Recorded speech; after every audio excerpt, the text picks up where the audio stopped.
Jadi baik, Assalamualaikum warahmatullahi wabarakatuh. Salam sejahtera bagi kita semua.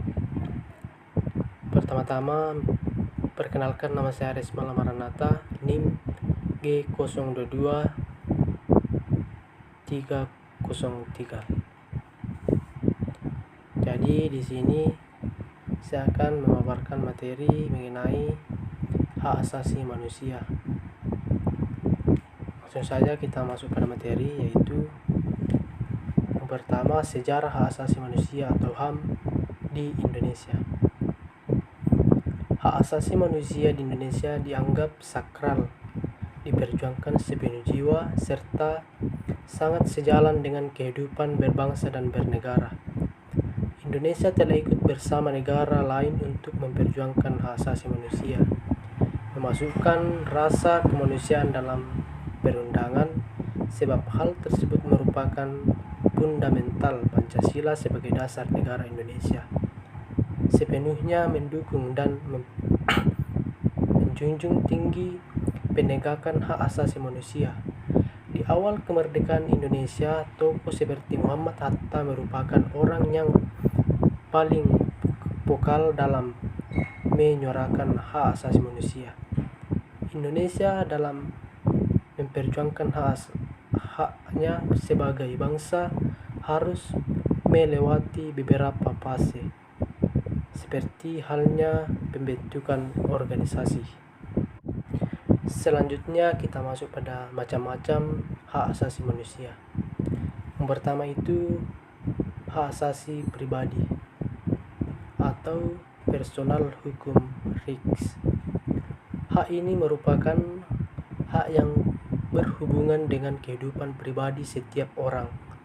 Contoh dari personal human rights ini adalah kebebasan untuk menyampaikan pendapat, kebebasan untuk berpergian, bergerak, berpindah, berbagai tempat, dan sebagainya. Yang kedua, hak asasi politik atau politik rights. Ini merupakan hak asasi dalam kehidupan politik seseorang, contohnya hak dipilih dan memilih, hak dalam keikutsertaan kegiatan pemerintah, hak dalam membuat petisi dan sebagainya. Selanjutnya, hak asasi ekonomi atau property rights. Hak ini menyangkut hak individu dalam hal perekonomian, contohnya kebebasan dalam hal menjual beli, perjanjian kontrak, penyelenggaraan sewa menyewa, memilih sesuatu dan memiliki pekerjaan yang pantas. Berikutnya, hak asasi peradilan atau procedural rights.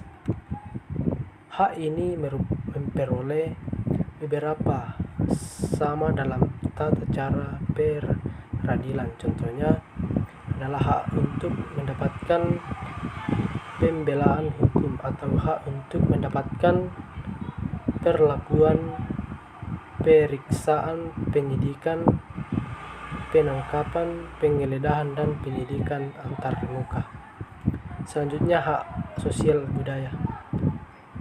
Hak terkait dalam kehidupan masyarakat, contohnya dalam hak untuk menentukan, memiliki, dan melakukan pendidikan, hak untuk mengajarkan, untuk mendapatkan budaya sesuai dengan bakat dan minat.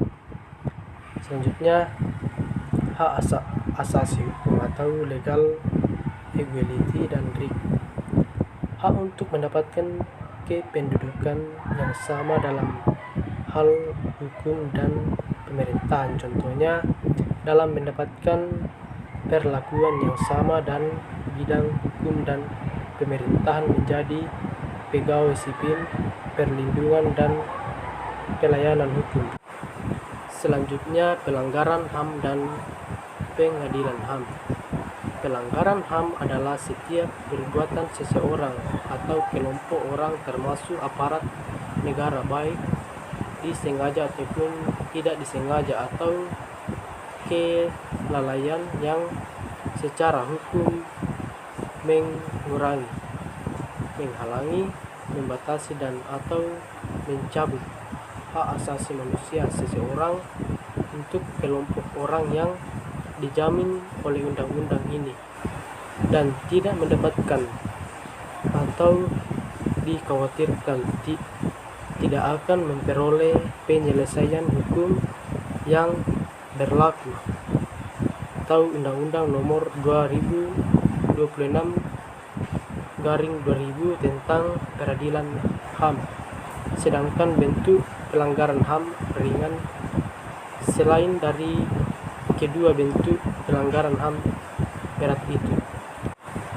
Selanjutnya, ciri-ciri hak asasi manusia.